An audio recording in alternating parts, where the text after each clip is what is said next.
Ini adalah berkaitan dengan operasi sekolah. Tahun lepas, tahun 2022, sesi 2022-2023, kita mempunyai pelajar seramai jumlah 438 orang pelajar. Kita dapat pertambahan pelajar sehingga 460 orang. Kita sekarang ni permohonan sangat ramai, melebihi daripada yang kita boleh tawarkan. Jadi contohnya macam untuk tahun 1 2023 ni, mana anak-anak tuan-tuan dan puan-puan sekalian datang dulu, yang minta dulu 100 lebih. Saya ingat 140 sampai 50 orang kot yang minta. Dan tahniah lah saya ucapkan kepada semua yang berjaya mendapat tempat. Kita ada 3 kelas tahun ni. Untuk tahun 1, tahun 2 64 orang, tahun 3 78 orang, tahun 4 96, tahun 5 79 dan tahun 6 2 kelas 49 orang. Jadi ni ada pertambahan lah, banyaklah pertambahan berbanding dengan tahun lepas. Dan bukan saja darjah 1 yang bertambah, tapi tahun-tahun lain juga ada yang minta, dan di mana ada kekosongan, kita beri peluang lah kepada para waris untuk mendapat tempat di Sekolah Rendah Islam Baharul Ulum. Hadirin muslimin dan muslimat yang dirahmati Allah SWT sekalian. Baiklah, seterusnya apa yang kita nak kongsikan adalah keistimewaan yang ada pada 1000 kita mempunyai combination antara silibus akademik dan juga silibus agama. Seperti mana yang kita sebutkan tadi lah dalam misi-visi kita, bahawa kita menawarkan pendidikan yang seimbang dunia akhirat, insya-Allah kepada anak-anak kita. Dunia berjaya, akhirat berjaya, masuk syurga sama-sama, insya-Allah. Jadi sesi yang sebagaimana kita tahu, sesi kita dari pagi sampai petang. Jadi kita one stop center ni, semua berada di sini dari pagi sampai petang. Kalau macam anak-anak kita di luar sana, kalau yang masuk sekolah kebangsaan pagi petang, tengah hari nak balik, lepas tu nak pergi ke kafar pula untuk sambung mengajar agama kan. Jadi yalah, banyak hal lah. Tapi kita alhamdulillah di sini kita combinekan, kita kombinasikan antara silibus ad-din, yang mana yang seperti yang tertera di sini, bahasa Arab, ada tajwid, fiqh, Al-Quran, tafsir, jawi, sirah, akhlak, akidah, hadis. Ini kita punya teras kita lah. Dan kita juga ada silibus kementerian lah, bahasa Melayu, bahasa Inggeris, sains, matematik, pendidikan jasmani, kesihatan, pendidikan seni. Dan ini sesuatu yang sangat istimewa yang kita tawarkan di Sekolah Rendah Islam Baharul Ulum. Muslimin dan muslimat yang dirahmati Allah SWT sekalian, jadi yang ni antara subjek lah sukatan pelajaran di 1000. Seperti mana tadi yang kita tunjuk tadi dalam bentuk grafik kan, ini dalam bentuk tulisan lah. Al-Quran, bahasa Arab, hadis, akidah, akhlak, sirah, fiqh, jawi, untuk semua tahun pengajian daripada darjah 1 sampai darjah 6. Seterusnya adalah berkaitan dengan UPKK. Jadi di skrip 1000 kita ambil UPKK, itu ditukar nama sekejap, apa MP Kafa sekejap kan, lepas tu kembali kepada UPKK. Jadi yang ni yang kita wajibkan untuk semua pelajar tahun 5. Silibus UPKK ni daripada darjah 3, darjah 4, darjah 5, dan dibuat ujian pada tahun 5. Untuk ujian yang dibuat oleh JAKIM lah. Jadi ni subjek-subjek, mata pelajaran-pelajaran yang terlibat semua. Ada yang soalan bertulis, ada yang berbentuk lisan. Yang UPKK ni penting kerana ada setengah institusi pengajian yang di peringkat menengah, mereka menjadikan UPKK ini sebagai suatu benchmark ataupun panduan dalam pemilihan anak-anak untuk melanjutkan pengajian ke sekolah menengah. Jadi suatu yang sangat istimewa lah yang kita tawarkan di Seribu. Peluang ini yang ada, anak-anak boleh mempunyai peluang yang cerah di masa hadapan, insya-Allah. Jadi ini tahun 2019 bilangan calon yang mendapat A dengan UPKK, kita dapat calon yang sangat tinggi lah, mendapat 8A 47 orang. Dan ni tahun 2021 bilangan mendapat 8A 71 orang, 7A 25, 26, seterusnya seperti mana yang tertera dalam slide ni. Kalau nak tengok, pause lah kan. Ni analisis keputusan UPSR 2019, yang mana kita GPS kita pada masa tu 2.64. Ini UPSR yang terakhir lah yang diduduki oleh anak-anak kita. Tahun 2020 dah dimansuhkan UPSR masa tu, 2020, 2021, dan tahun ni pun tak ada UPSR. Jadi namun demikian ada ujian lain yang dibuat oleh pihak kementerian yang kita ambil juga soalan tersebut sebagai garis panduan untuk kita mengikut pendidikan arus perdana bagi kita memberikan peluang kepada anak-anak kita ni supaya anak-anak kita ni berada setaraf satu level dengan pendidikan arus perdana. Perbandingan tahun ini, perbandingan pencapaian UPSR kita meningkat daripada tahun ke tahun. Daripada tahun 2016, rekod kita 2016 2.87. Jadi ni cikgu-cikgu tahulah, kalau cikgu-cikgu kalau ada kalam waris dengan cikgu-cikgu boleh bandinglah, nampak dia punya perkembangan ni, kita punya peningkatan ni 2.87, dia makin rendah makin baguslah kan grade purata sekolah. Jadi setakat 2019 rekod kita menunjukkan bahawa kita ni memang kompetitif dengan anak-anak kita ni, kompetitif, sangat kompetitif dengan institusi pendidikan di luar sana.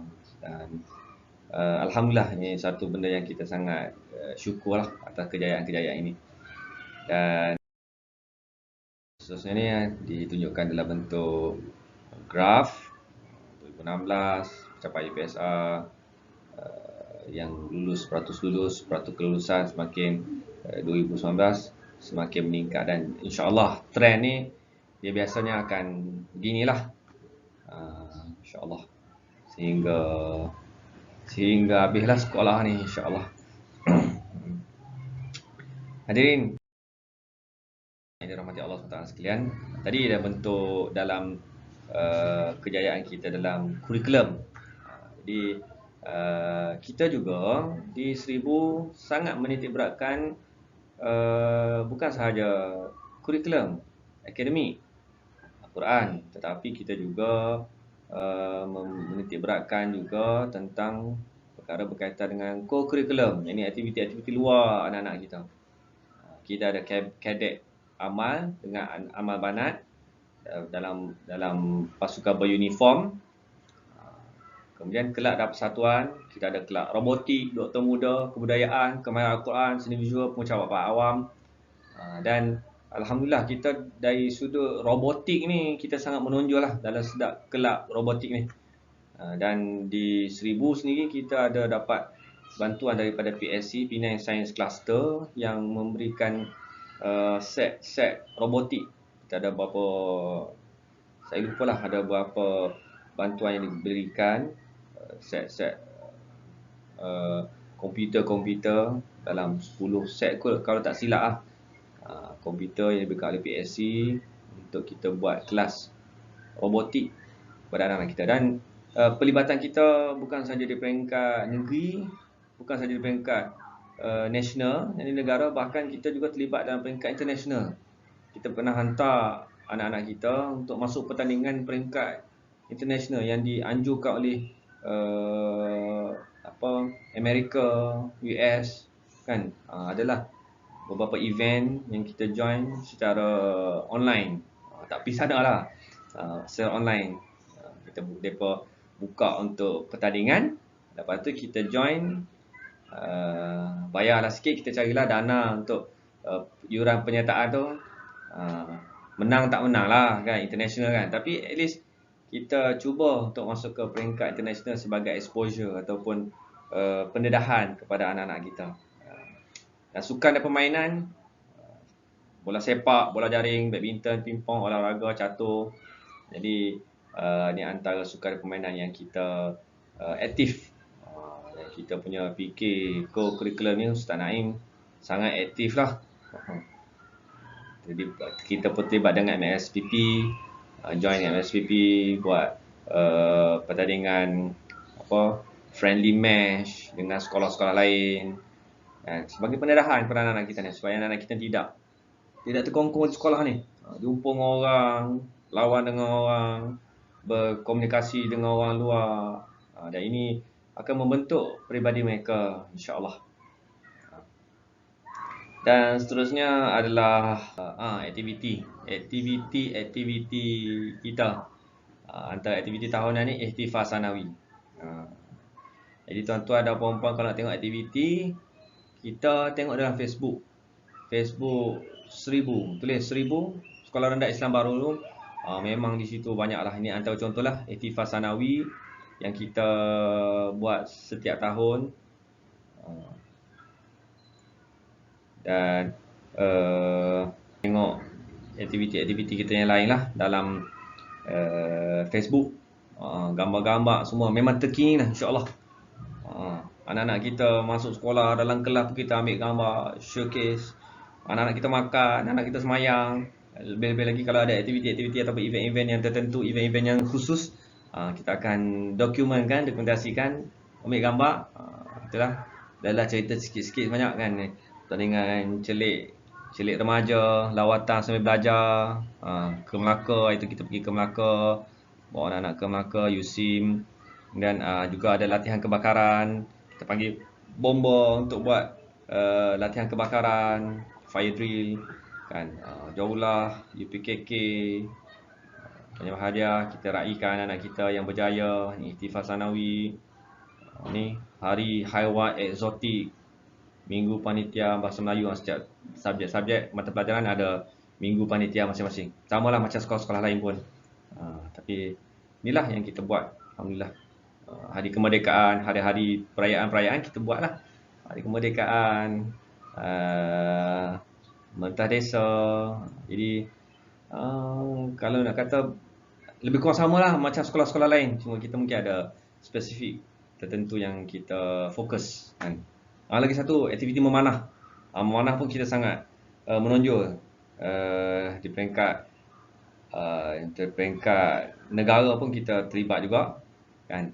Kita hantar peserta-peserta kita sampai ke peringkat kebangsaan untuk bersama-sama menyertai, dan ada beberapa event yang kita dapat mencapai peringkat kejuaraan lah.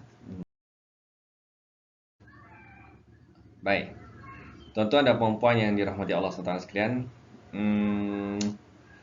ini adalah antara peraturan yang sangat penting lah untuk kita ambil berat semua. Jadi yang pertama tentang yuran. Yuran ni sangat kritikal, sangat penting untuk dijelaskan. Tuan-tuan dan puan-puan boleh screenshot lah ni, nombor akaun, boleh transfer. Sekarang ni mudah, tak payah main ke pejabat pun tak apa. Transfer saja, lepas tu maklum kepada nombor telefon pejabat. Dan tuan-tuan dan puan-puan pun masuk dalam grup kan, dalam grup grup waris tu, adalah nombor telefon tu, boleh berhubung terus. Bila dah transfer, maklum, kita akan rekodkan lah, insya-Allah. Mudah sekarang. Yang kedua, kehadiran sebelum 7.30 pagi. Pastikan datang awal ke sekolah. Jadi 7.30 pagi tu kita akan pasang Quran, lagu-lagu nasyid, Quran, bacaan, doa-doa kan. Jadi sebelum 7.30 kena hadir semua, dan pulang selepas pukul 4 petang. Selepas pukul 4 petang kita akan tamatkan sesi persekolahan pada pukul 4 petang. dan tuan-tuan dan puan-puan boleh main ambil lah anak-anak selepas waktu persekolahan. Sebarang kejadian tidak diingini tidak berada di bawah tanggungjawab sekolah. Jadi ibu bapa dan wakil ke siapa wajiblah ambil anak di kawasan sekolah saja. Dan pelajar asrama yang kita buka untuk tahap 2 akan balik pada setiap minggu pada tahap 2. Yang kelima, setiap Jumaat pelajar boleh pulang bermula jam 11.50 pagi. Dan setiap hari Ahad yang asrama boleh masuk bermula jam 5 petang sehingga 7 malam. Jadi hari Jumaat tu boleh balik, yang asrama boleh balik, pelajar-pelajar pun balik. Jadi yang ketujuh berkaitan dengan pemakaian sekolah. Nanti kita akan bekalkan maklumat tersebut dalam bentuk bertulis kepada anak-anak tuan-tuan dan puan-puan sekalian. Pakaian-pakaian. Rasa dah maklum lah kot dalam surat tawaran kan berkaitan perkara ni. Pemakaian baju kurung putih untuk puteri, kain biru tua untuk puteri, kasut hitam serta putih, tudung putih, kopiah putih ataupun kopiah rasmi 1000 untuk pelajar putera dan jubah rasmi lelaki untuk pelajar putera pada hari Jumaat. Tuan-tuan dan puan-puan yang dirahmati Allah SWT sekalian, dalam slide yang seterusnya saya akan berkongsi dengan perancangan pembangunan fasa 2 yang mana sekarang ni kita masih lagi dalam peringkat untuk mengumpul dana lagi, masih lagi mengumpul dana. Dan seperti mana tuan-tuan dan puan-puan tengok di seberang sungai sana, seberang sungai seberang sungai tu dah nampak naik bangunan semiti 4 tingkat. Itu pun hasil daripada sumbangan tuan-tuan dan puan-puan, sumbangan semualah kepada semiti, kepada Baharul Ulum. Kita dah naik dari situ untuk sebab urgensi, keperluan mendesak. Orang sekarang ni nak masuk 1000, nak masuk semiti ni, kita pun tak ada tempat nak letak. Tak ada tempat nak letak, kita terpaksa buat bangunan lain pula. Macam 1000 lah nak masuk kan. Yang nak minta tu sampai 100 lebih. Kita hanya boleh provide 3 kelas sahaja. Maksimum. Kan. Begitulah keperluan kita, dan oleh kerana kita rasa di sana ada keperluan dalam masyarakat untuk sekolah agama ini, maka kita dalam masih lagi dalam peringkat perancangan untuk pembangunan fasa 2 dan ini adalah pakej pembangunan fasa 2. Itu yang mana merangkumi sebuah pusat Islam 2 tingkat yang ada ruang solat dan bangunan pentadbiran dan ruang seminar. Dan juga ada sebuah bangunan asrama, yakni bangunan asrama 4 tingkat, ruang asrama pelajar, untuk bilik warden, bilik ulang kaji, kuartus guru juga di sana. Yang juga dalam kompleks tersebut ada padang dan gelanggang sukan, kerja-kerja infrastruktur lain seperti TT, pagar, infra lah, jalan. Dan ini kita punya gambaran perspektif awal lah kita punya bangunan. Ini bangunan akademik sekarang ni yang dah lama dah ada di sini sejak daripada tahun 2015. Akademik sekarang ni, dan kita akan bangunkan asrama perempuan dan rumah makan di sini yang mana ada surau sekarang ni. Kalau tuan-tuan ada perempuan perasan ada surau ni. Dan ini sebelah sini, sebelah kiri ni adalah padang yang ada sekarang ni. Tempat tuan-tuan perempuan parking kereta tu, dah main tu, main bola keranjang di sini kan. Jadi sini insya-Allah kita akan bangunkan pusat Islam, asrama lelaki dan kuartus. Jadi keperluan pusat Islam ni memanglah keperluan yang sangat mendesak bagi Baharul Ulum. Seperti mana yang saya sebut tadi, pelajar pun semakin lama semakin meningkat, demand ataupun permintaan sangat tinggi, dan kita tidak ada pilihan selain daripada membesarkan, membangunkan pusat institusi pendidikan kita dalam tempoh yang sangat segera. Semuanya kekangan kita dari sudut kewangan lah. Jadi saya terangkan di sini supaya tuan-tuan dan puan-puan boleh mungkin tuan-tuan dan puan-puan ada inisiatif untuk bantu dari sudut pendanaan bagi menjayakan hasrat kita untuk memartabatkan pendidikan Islam, akhlak agama kita di Pulau Pinang ni. Dan ini adalah wakaf pembangunan Smiti Sains Baharul Ulum. Alhamdulillah, hasil daripada sumbangan semua ni, gambar-gambar ni, ini gambar lah, tuan-tuan dan puan-puan boleh tengok sendiri dekat seberang sungai Tanti. Kalau nak pergi boleh tengok seberang sungai tu kan. Bangunan kita yang dah hampir siap.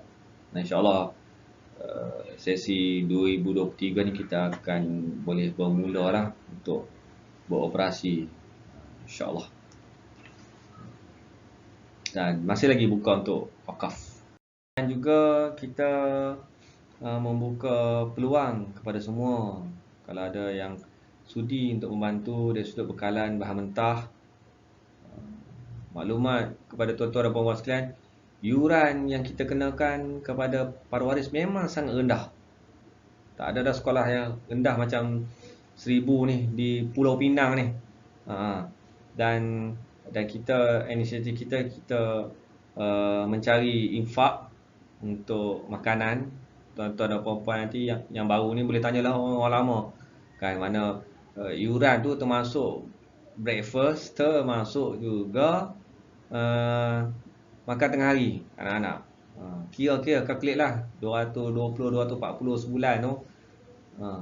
Cukup tak nak cover makan-makan ni semua dengan gaji cikgu, dengan maintenance operational cost. Siapa yang nego, siapa yang buat bisnes tahulah berkaitan dengan kekangan kewangan ni. Namun kita, hasrat kita ni nak bagi pendidikan kepada anak-anak kita.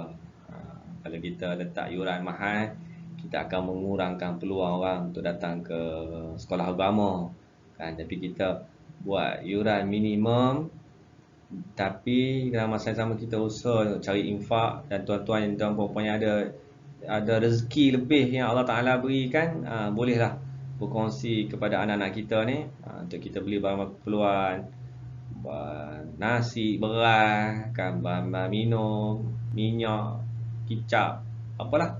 Boleh nak bagi duit pun boleh, nak bagi bahan mentah pun boleh.